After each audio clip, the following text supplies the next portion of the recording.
और शहर शहर कड़ाके की ठंड को लेकर किस तरह की तस्वीर सामने आ रही, किस तरह से लोग इस कड़ाके की ठंड से बचने के लिए तमाम उपाय कर रहे हैं, तस्वीर दिखाने के लिए और तमाम जानकारी देने के लिए हमारे साथ तमाम संवाददाता जुड़ चुके हैं। मनोज चाहर आगरा से हमारे संवाददाता जुड़ चुके हैं और इसी के साथ ही सूरज पांडे कानपुर से हमारे साथ जुड़ चुके हैं और आशीष सिंह भी हमारे साथ जुड़ चुके हैं हरदोई से। लेकिन सबसे पहले रुक करूंगी मनोज आपका कि किस तरह की तस्वीर आप देख रहे हैं वहां पर आगरा में, किस तरह से वहां पर ठंड बढ़ रही है, किस तरह से लोग इस ठंड से बचने के लिए तमाम उपाय अपनाते हुए नजर आ रहे हैं। जी हाँ, देखा जा रहा है कि घने कोहरे की वजह से लोग बेहद परेशान हैं। जो आम जनजीवन है वो अस्त व्यस्त हो गया है। जिस तरीके से देखा जा रहा है कि कड़कड़ाती जो ठंड है वो हाड़ कपा रही है लोगों के, और जिस तरीके से लोग घरों में कैद होने के मजबूर हो रहे हैं। अगर ताजनगरी आगरा की बात करें तो ताजनगरी आगरा पर्यटन नगरी है। पर्यटन नगरी पर जिस तरीके से घने कोहरे ने अपने आगोश में ले लिया है, तो पर्यटन सीजन पर, पर्यटन वीकेंड पर तमाम देशी विदेशी पर्यटक ताजनगरी आगरा में आता है। अब बेहद परेशानी हुई, तो कुछ पहल की दृश्यता जो है देखने के लिए करीब उनको घंटों इंतजार करना पड़ रहा है। अगर बात करें वाहनों की, तो वाहन भी हाईवे पर रेंगते हुए चल रहे हैं। इंडिकेटर और लाइट जलाकर वाहन अपनी गंतव्य तक पहुंच रहे हैं। तो कहीं ना कहीं कह सकते हैं कि जो कोहरे की वजह से जो ट्रेनों की जो रफ्तार थी वो निर्धारित समय से अपने आ रही थी, वो कहीं देरी से पहुंच रही है। तो कहीं ना कहीं लोगों को, आम लोगों के साथ ही राहगीरों को भी काफी परेशानी का सबब यहाँ झेलना पड़ रहा है। डॉक्टर और ये प्रशासन है वो लगातार अलर्ट जारी किए हुए है कि जिस तरीके से कड़ाती हुई जो ठंड है वो पड़ रही है, उससे बचने के लिए तमाम जो अलाव का सहारा लें और तमाम जो गर्म कपड़े हैं वो पहने। तो कहीं ना कहीं कह सकते हैं कि ताजनगरी के लोगों को जो ठंड है वो अब बेहद परेशान कर रही है, क्योंकि जिस तरीके से पिछले दिनों देखा गया कि पहाड़ी इलाकों में बर्फबारी हुई, उसको लेकर मैदानी इलाकों में बिल्कुल जिस तरीके मनोज, से हम आपके पीछे भी देख रहे हैं कि किस तरह से घना कोहरा छाया हुआ है। ऐसे में ये बताइए मनोज, जो लोग खुले आसमान में सोने के लिए मजबूर होते हैं, जिनके पास सिर पर छत नहीं है, कोई व्यवस्था नहीं है, उसके लिए सरकार ने क्या इंतजाम किए हैं, प्रशासन ने क्या इंतजाम किए हैं? देखिए, सर्दी का मौसम शुरू होते ही आगरा प्रशासन और नगर निगम ने लगातार जिस तरीके से रेल बसेरों का इंतजाम किया गया था, और जो नगर निगम की टीम है वो लगातार रेस्क्यू कर रही थी। जो खुले आसमान में जो फुटपाथ पर जो अपना जीवन व्यतीत करते हैं, उन लोगों जी। को वो अपनी गाड़ी में बैठाकर रैन बसेर तक पहुंचाने का काम कर रही थी। अगर राहगीरों की बात करें तो तमाम जो यात्री जो बस स्टैंड हो या रेलवे स्टेशन हो वहां पहुंचते हैं, तो उनके लिए भी रैन बसेर की व्यवस्था की गई है। बाकायदा एक बढ़िया डेकोरम तरीके से वहां बनाया गया है। रजाई गद्दे और की व्यवस्था यहाँ की गई है। खाने पीने जी। की व्यवस्था यहाँ पर जो लोग हैं उनके लिए की गई है, क्योंकि जिस तरीके से देखा जा रहा है कि आगरा प्रशासन भी संजीदा है। योगी आदित्यनाथ के निर्देश पर जिस बिल्कुल। तरीके से देखा जा रहा है कि सर्दी की वजह से किसी आम जनमानस की बिल्कुल। जान न जाए या उसको कोई परेशानी नहीं हो, उसको लेकर पहले ही ये तमाम दिशा निर्देश यहाँ दे दिए गए थे। तो एहतियातन के तौर पर तमाम ऐसी व्यवस्था है, जी। आज की व्यवस्था है, वो तमाम व्यवस्था ठीक। नगर निगम और आगरा द्वारा की जा रही है, जिससे कि लोगों को कोई परेशानी नहीं हो। लेकिन ठीक। सर्दी जिस तरीके से बिल्कुल, बिल्कुल मनोज, जिस तरह से ठंड बढ़ रही है, कहीं न कहीं लोगों की मुसीबतें भी बढ़ रही हैं। आप हमारे साथ बने रहिए। रुक कर लेते हैं सूरज का, कानपुर से हमारे साथ जुड़े हुए हैं। सूरज, अगर बात कानपुर की कर ले तो यहाँ पर ठंड का क्या आलम है? यहाँ पर मौसम विभाग के मुताबिक यहाँ पर किस तरह का जो orange alert, red alert, yellow alert, किस तरह का अलर्ट जारी किया गया है? और ठंड से बचाव के लिए लोग किस तरह के उपाय अपनाते हुए नज़र आ रहे हैं? बिल्कुल, आपको बता दें कि जिस तरीके से कानपुर शहर में ठंड का प्रकोप जो है वो दिन प्रतिदिन अब बढ़ता चला जा रहा है। आज के तापमान की बात करें तो आज सुबह तकरीबन 8 बजे का वक्त हो गया है और सड़कों पर अभी भी धुंध पूरी तरीके से छाई हुई है। आज का तापमान की बात करें तो 9 डिग्री सेल्सियस अभी तक का तापमान जो है वो दिख रहा है, और ऐसे में कहीं न कहीं से जो सड़कें जो है जहाँ लोग सड़कों पर नजर आते थे, वो पूरी तरीके से अपने अपने घरों में कैद नजर आ रहे हैं। जैसे ऐसे पहाड़ी क्षेत्रों में बर्फबारी हो जी। रही है, ऐसे में मैदानी इलाके जो है वो पूरी तरीके से ठंडे होते चले जा रहे हैं। कानपुर में जो ठंड का प्रकोप है आज 9 डिग्री सेल्सियस तक पहुंच गया है, और बिल्कुल ऐसे में सूरज, कहीं क्योंकि न हमने कहीं पिछले साल भी देखा था कि ठंड की वजह से कई लोगों की जान चली गई थी। कम से कम 40 से 30 लोग ऐसे थे जिनकी कड़ाके की ठंड की वजह से जान चली गई थी। आप हमारे साथ बने रहिए। आशीष हमारे साथ जुड़े हुए हैं।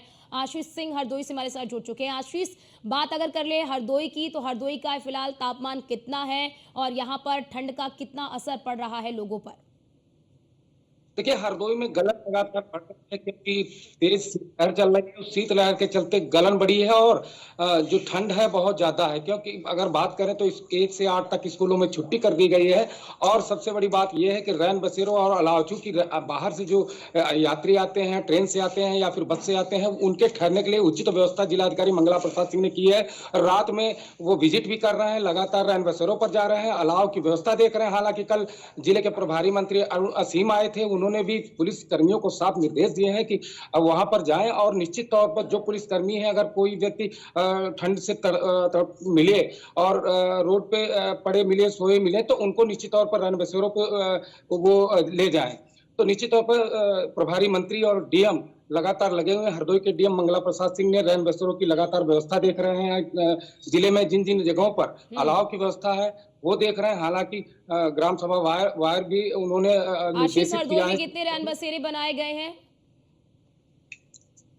काफी रैन बसेरों की संख्या है, क्योंकि हरदोई शहर से लेकर अन्य तहसीलों में भी रैन बसेरे बनाए गए हैं। लगातार जिलाधिकारी एसडीएम को भी आदेश किए हैं कि जिन जिन रैन बसेरों की व्यवस्था है उनको अच्छी कराएं और लगातार जो रैन बसेरों से लेकर जो अलाव की स्थिति है, खासकर अलाव ठंड में अलाव की व्यवस्था अच्छी होनी चाहिए, ताकि वो आग जो है, आग का सहारा लोग ले सके। तो मुख्य चौराहों पर, चाहे बड़ा चौराहा हो, सिनेमा चौराहा हो, स्टेशन रोड हो, ऐसी तमाम रोडें हैं, उन पर अलाव की व्यवस्था की गई है। जो डीएम है हरदोई के मंगला प्रसाद सिंह, जी। बाकी उन्होंने रात को 11 बजे 12 बजे निकलकर विजिट करते हैं और लगातार स्थितियां देख रहे हैं। हालांकि जिले के एसपी नीरज कुमार जादव ने भी पुलिस कर्मियों को निर्देश दिया है कि वो मौके पर जाकर जो भी सड़क पर दिखे, कोई रोड पटरी के किनारे अगर कोई व्यक्ति मिलता है, तो निश्चित तौर पर उनको रैन बसेरों में सुरक्षित पहुंचाए और अलाव की व्यवस्था भी लगातार देख रहे हैं। जी ठीक है मनोज, अगर बात कर ले ताज नगरी की, क्योंकि ताज नगरी तो कह सकते हैं आप एक तरह से पर्यटन पर ही वो निर्भर है, तो जिस तरह से ताज नगरी में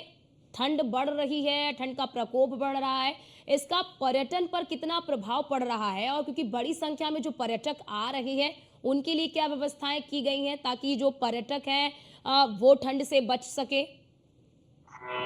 देखिए अर्चना, जिस तरीके से देखा जा रहा है कि वीकेंड का समय है और सर्दी का मौसम है, हर कोई इस सर्दी के मौसम में घूमना चाहता है और अपने जो लाइफ है उसको एंजॉय करना चाहता है। यही वजह है कि ताज नगरी आगरा में सैकड़ों की संख्या में देशी विदेशी पर्यटक आ रहे हैं और वो ताजमहल के साथ ही फतेहपुर सीकरी और अन्य स्मारकों का दीदार कर रहे हैं। क्योंकि देवी विदेशियों को बहुत ताजमहल है वो लेट आती है, इस तरीके से वो इंतजार करते हैं और उसका पूरा आनंद उठाते हैं। यही वजह है कि ताज नगरी आगरा में जो पर्यटन की जो संख्या है उसमें इजाफा देखा जा रहा है। पिछले वर्ष की अपेक्षा इस बार पर्यटकों की संख्या है वो बहुतायत देखी जा रही है। लगातार उनकी समुचित व्यवस्था उनके लिए की जा रही है, चाहे वो अलाव की व्यवस्था हो, चाहे साफ सुरक्षा पुलिस हो या फिर वहां पर तैनात जो जिम्मेदार अधिकारी है वो लगातार उनकी देखरेख के लिए तमाम ऐसी व्यवस्थाएं कर रहे हैं कि उनको कोई परेशानी का सामना नहीं करना पड़े। क्योंकि ताजमहल एक खूबसूरत स्मारक है और उसको देखने के लिए तमाम जिस तरीके बिल्कुल, से और बड़ी बात यहाँ पर ये हो जाती है मनोज, क्योंकि ये जो ठंड है इससे ज्यादा जो इसका जो असर होता है वो छोटे जो बच्चे हैं, जो बुजुर्ग हैं और जिन्हें कोई बीमारी है, उन पर इसका ज्यादा असर पड़ता है। ऐसे में बच्चों को देखते हुए, उनकी सुरक्षा को देखते हुए, उनकी सेहत को देखते हुए स्कूलों का क्या प्रबंध है? वहां पर क्या स्कूल खुले हुए हैं या फिर स्कूलों को बंद कर दिया गया है बढ़ते ठंड को देखते हुए? देखिए अर्चना, जिस तरीके से बदलाव पहले ही प्रशासन सरकार ने कर दिया था कि जिस तरीके से 31 दिसंबर के बाद 14 जनवरी तक विद्यालय बंद रहेंगे, क्योंकि ठंड जिस तरीके से पड़ रही है उसको भी निगरानी ध्यान में रखा गया और लगातार जिस तरीके से जिला बेसिक शिक्षा अधिकारी हो चाहे माध्यमिक के जिला विद्यालय निरीक्षक हो, उन दोनों ने एक लेटर जारी किया, सचिव का ये हवाला देते हुए लेटर जारी किया और वो 14 जनवरी तक विद्यालय बंद रहेंगे। क्योंकि जो गर्मियों की छुट्टियां थी वो यहाँ कन्वर्ट करके सर्दियों के लिए रखी थी, तो वो एक पूरा मैनुअल था शिक्षा विभाग का, वो उन्होंने जारी कर दिया था। लेटर जारी है, स्कूल बंद है। फिलहाल डॉक्टर ये सलाह दे रहे हैं, स्वास्थ्य विभाग की लगातार टीम ये अलर्ट कर रही है कि बुजुर्ग और बच्चे इस सर्दी में अधिक ख्याल रखें। तो जिस तरीके से देखा जा रहा है कि सर्दी का जो सिस्टम है वो लोगों को परेशान कर रहा है, तो वहीं अब बुजुर्गों और बच्चों पर ये ज्यादा असर करता है, क्योंकि सर्दी है, बच्चों को लग जाती है, बुजुर्गों को लग जाती है, तो उसको देखते हुए स्वास्थ्य विभाग भी अलर्ट जारी कर रहा है। अगर कोई भी परेशानी होती है, स्वास्थ्य विभाग की टीम भी अलर्ट है, आप कॉल करके उनको बुला सकते हैं या फिर उनके कोई परामर्श ले सकते हैं जिससे कोई उनको समस्या ना हो। कह सकते हैं कि पूरे जो ठंड से बचने के लिए जो समुचित उपाय है वो शासन द्वारा किया गया है, स्वास्थ्य विभाग द्वारा किया गया है, नगर निगम द्वारा लगातार जगह जगह अलाव लगाए गए हैं। तो कहीं ना कहीं कह सकते हैं सरकार के निर्देश पर जिस तरीके का काम हो रहा है तो उससे लोग परेशान ठंड से तो हो रहे हैं, लेकिन उनको सुविधाएं भी बहुत जल्दी मिल रही है। तो कह सकते हैं कि लोगों को जो सर्दी का है उसका आनंद तो ले ही रहे हैं, लेकिन कोहरे की वजह से, दृश्यता कम होने की वजह से लोगों को आने जाने में, ऑफिस का कार्य हो या दिनचर्या का जो स्थिति है वो बिगड़ चुकी है। लेकिन जिस तरीके से लोग जो ठंड का आनंद लेते हुए यहाँ दिखाई दे रहे हैं। अर्चना, बिल्कुल बिल्कुल। सूरज, आपका रुख करूंगी। बात अगर कानपुर की कर ले तो यहाँ पर जरा बताइए कि क्या प्रबंध प्रशासन की ओर से किए गए हैं। बड़ी बात यहाँ पर कि जो लोग, क्योंकि देखिए ठंड का समय है, लोग मॉर्निंग वॉक के लिए तो निकलते ही, लेकिन जिस तरह से अब ठंड बढ़ रही है इसको देखते हुए सड़कों पर क्या लोग निकल रहे हैं मॉर्निंग वॉक के लिए?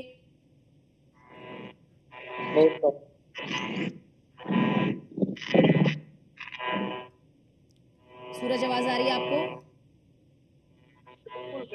हमारी मौजूदगी एक सड़क, मुख्य सड़क मार्ग पर है, जहां पर देखिए खुलेआम जिन सड़कों पर बड़ी संख्या में लोग जो है वो गुजरते हुए नजर आते हैं, आज उन सड़कों पर ठंड के प्रकोप के चलते पूरी तरीके से सन्नाटे में तब्दील हो गई है। ऐसे में 9 डिग्री टेम्परेचर के बाद लोग अपने अपने घरों में ही कैद नजर आ रहे हैं। वहीं कानपुर जिला प्रशासन की बात करें तो जिला प्रशासन ने ठंड को देखते हुए एहतियात बरता है और स्कूलों में छुट्टियों का आदेश कर दिया है। तो वहीं आपको बता दें, अभी तक अलाव की जो व्यवस्था होती है वो कानपुर नगर निगम की तरफ से उतनी दुरुस्त अलाव की व्यवस्था नहीं दिख रही है, क्योंकि ठंड का जो प्रकोप है वो जैसे जैसे बढ़ रहा है लोगों को अलाव की जरूरत होती है। ऐसे में चाक चौराहे जो होते हैं उन पर अलाव हर बार नगर निगम की तरफ से डलवाया जाता है, मगर इस बार जो है वो नगर निगम के जो अधिकारी हैं वो साफ तौर पर लापरवाही बरतते हुए नजर आ रहे हैं। रैन बसेरों की भी बात करें तो रैन बसेरों में भी जो सड़क के किनारे सोने वाले लोग हैं उनको पहुंचाने का जो बंदोबस्त है वो धीरे धीरे जो है वो जिला प्रशासन के द्वारा किया जा रहा है, ताकि किसी प्रकार से अनहोनी की भी जो घटनाएं होती है ठंड के प्रकोप से, उनसे कानपुर जिला प्रशासन बचना चाहता है। और सूरज, जरा ये भी बताइए, क्योंकि देखिए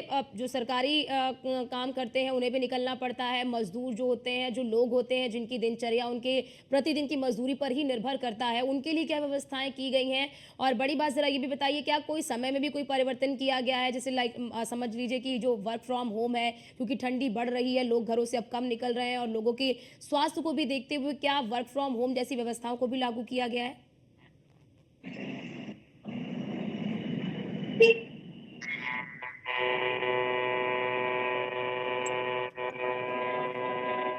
सूरज, आवाज आ रही है आपको? तो शायद सूरज तक आवाज नहीं पहुंच पा रही है। आशीष, आपके पास आना चाहूंगी। आशीष, देखिए क्योंकि अब ठंड बहुत ज्यादा बढ़ रही है, घना कोहरा छाया हुआ है, ऐसे में बात कर ले और हरदोई की, तो हरदोई में प्रशासन की ओर से क्या व्यवस्थाएं की गई हैं? और जो निजी कंपनियों में काम करते हैं और साफ तौर पर जो मजदूर होते हैं, जो दिहाड़ी मजदूर होते हैं, जिनकी दिनचर्या उनके प्रत्येक दिन की मजदूरी पर निर्भर करती है, उनके लिए क्या व्यवस्थाएं प्रशासन की ओर से की गई है? देखिए, अगर हरदोई की बात करें तो हरदोई में कोहरा नहीं छाया हुआ है, क्योंकि बादल है और शीतलहर चल रही है, ठंड गलन बढ़ी है, जिसको लेकर ठंड काफी बढ़ गई है। हालांकि अगर बात करें तो जिला प्रशासन ने कंबलों का वितरण करा रहे हैं। तहसील में कल असीम अरुण जो जिला प्रभारी मंत्री हैं, डीएम के साथ उन्होंने तहसील स्तर पर कंबल, भारी मात्रा में कंबल वितरण किया था। उसी हिसाब से जिला प्रशासन ने सभी तहसीलों पर कंबल वितरण का कार्यक्रम चालू करा दिया है। असीम अरुण मंत्री डीएम के साथ उन्होंने जिले का निरीक्षण भी बीती रात को किया। उन्होंने देखा कि कैसे रैन बसेरे हैं और किस तरीके से अलाव की व्यवस्था हरदोई जनपद में है। हालांकि जिस तरीके से मुख्यमंत्री योगी आदित्यनाथ से जरा ये भी बताइए कि रेलवे स्टेशनों का क्या हाल है, क्योंकि देखिए ट्रेन 1-2 घंटे नहीं बल्कि 5-5, 6-6 घंटे लेट हो रही, जिसकी वजह से जो यात्री पहुंच जाते हैं रेलवे स्टेशन पर और ट्रेन अब लेट हो जाती है, तो वहां पर उनके ठहरने के लिए क्या व्यवस्थाएं की गई हैं? देखिए, अगर रेलवे स्टेशन की बात करें तो 2 रैन बसेरे बनाए गए हैं, क्योंकि पहले एक बनता था, अब की इस बार जो है 2 रैन बसेरों की व्यवस्था की गई है। वहां पर खाने की भी व्यवस्था है और अलाव की व्यवस्था भारी मात्रा में है। तो यूं कहें कि जो जिला प्रशासन है लगातार बढ़िया बेहतर व्यवस्था करने में लगा हुआ है, क्योंकि इस वर्ष जो है ठंड ज्यादा पड़ रही है। इस समय अगर बात करें तो गलन ज्यादा बढ़ी है, तो लोग घरों में अपने कैद हुए हैं। हालांकि जो सड़कों पर है सन्नाटा है, रोजमर्रा के जो लोग हैं, जो अपना नौकरी पेशा लोग हैं या फिर मजदूरी वर्कर हैं, वो निकल रहे हैं। हालांकि बाकी सड़कों पर सन्नाटा छाया हुआ। अगर ट्रेनों की बात करें, कई ट्रेनें लेट हैं, क्योंकि कोहरा भी अदर जनपदों में पड़ रहा है, जिसको लेकर ट्रेनें लेट हैं और गलन की वजह से लोग कम निकल रहे हैं। हालांकि अगर बात करें तो निश्चित तौर पर जिस तरीके से मुख्यमंत्री योगी आदित्यनाथ ने निर्देश दिया था सभी जनपदों को अधिकारियों को, तो यहाँ पर वही व्यवस्था पूरी तरीके से अधिकारी करने में लगे हैं। अगर बात करें तो पुलिस वर्ग, इसमें पुलिस वर्ग भी खास रोल है, क्योंकि रात में जो पुलिसकर्मी गश्त पर निकलते हैं या फिर सब पटरी के किनारे, साफ तौर पर जिले के एसपी नीरज यादव ने निर्देश दिया था कि पटरी के किनारे, रोड की पटरी के किनारे अगर लोग सोते मिले तो निश्चित तौर पर उनको रैन बसेरे तक सुरक्षित पहुंचाया जाए। तो निश्चित तौर पर ये भी पुलिस का वर्ग सराहनीय कार्य है। और डीएम जो जिले के हैं मंगला प्रसाद सिंह, वो भी लगातार रात में निकलकर रैन बसेरों हो, अलाव हो या फिर जो स्टेशन है, बस स्टैंड है, वहां पर जाकर देख रहे हैं कि हाँ कहीं न कहीं कोई कमी न रह जाए। तो निश्चित तौर पर ठंड को लेकर जो व्यापक सुविधाएं होनी चाहिए, तो जिला प्रशासन लगातार सुविधा बनाने में लगा हुआ है। जी ठीक। मनोज, अगर बात कर रहे ताज नगरी की, क्योंकि देखिए लगातार ठंड बढ़ रही है, कोहरा बढ़ रहा है, विजिबिलिटी कम हो रही है, ऐसे में सड़क दुर्घटनाओं की जो आशंकाएं हैं वो बढ़ जाती है। ऐसे में सड़क दुर्घटनाओं को कम करने के लिए और सड़क पर घने कोहरे में स्पीड बहुत ज़्यादा ना हो, इसके लिए किस तरह से पुलिस की जो पुलिस है उसकी किस तरह से गश्त हो रही है, क्या व्यवस्था इसके लिए? इसे देखा जा रहा है कि कोहरा छाया हुआ है और लगातार रोड हो या फिर हाईवेज हो, वहां लगातार ट्रैफिक पुलिसकर्मी और आरटीओ विभाग के समन्वय से लगातार अलर्ट जारी कर दिया जा रहा है। तो गाड़ी की जो हेडलाइट है वो जलाकर चले, रिफ्लेक्टर जो लाइट है वो गाड़ी पर लगाकर चले और जो गति सीमा है उसको धीमा रखें। तो कहीं ना कहीं कह सकते हैं कि जिस तरीके से रोड एक्सीडेंट सामने निकल कर आ रहे हैं, हादसे जो हो रहे हैं, लगातार उनको रोकने के लिए तमाम जो प्रयास है वो परिवहन विभाग द्वारा, आरटीओ विभाग द्वारा और ट्रैफिक पुलिस द्वारा लगातार किए जा रहे हैं। जगह जगह पर चेकिंग पॉइंट है, लगातार जिस तरीके से जो कट बनाए हुए थे हाईवेज पर और रोड पर, उसको बंद कर दिया गया है। क्योंकि जिस तरीके से देखा जा रहा है कि तेज रफ्तार में वाहन आ रहा है और जिसका अगर कट होता है तो वहां हादसे का एक अंदेशा लगाया जाता था कि जहां हादसा हो सकता है उस कटों को बंद कर दिया गया। तो कह सकते हैं कि घने कोहरे की वजह से जिस तरीके से लेकर अलर्ट होना चाहिए था, पुलिस पूरी मुस्तैदी के साथ सड़कों पर दिखाई दे रही है। क्योंकि जिस तरीके से जो घना कोहरा है और सर्दी है, लोगों को कोई परेशानी नहीं हो उसका बेहद ध्यान रखा जा रहा है। अगर बात करें घने कोहरे और सर्दी, तो किसान भी इससे वंचित नहीं रहा है। बिल्कुल मनोज, और कहीं ना कहीं ये जो बढ़ती ठंड है वो लोगों के लिए मुसीबत कहीं ना कहीं पैदा कर रही है। बहुत शुक्रिया आप सभी का हमारे साथ जुड़ने के लिए, मनोज आपका, आशीष आपका, सूरज आपका हमारे साथ जुड़ने के लिए, तमाम तस्वीर, तमाम जानकारी हमारे दर्शकों तक साझा करने के लिए कि ठंड से बचाव के लिए प्रशासन की क्या व्यवस्थाएं की गई हैं और लोग किस तरह से तमाम चीज़ों का सहारा ले रहे हैं, चाहे वो अलाव हो या फिर अन्य चीज़ों का वो सहारा ले रहे हैं ठंड से बचने के लिए।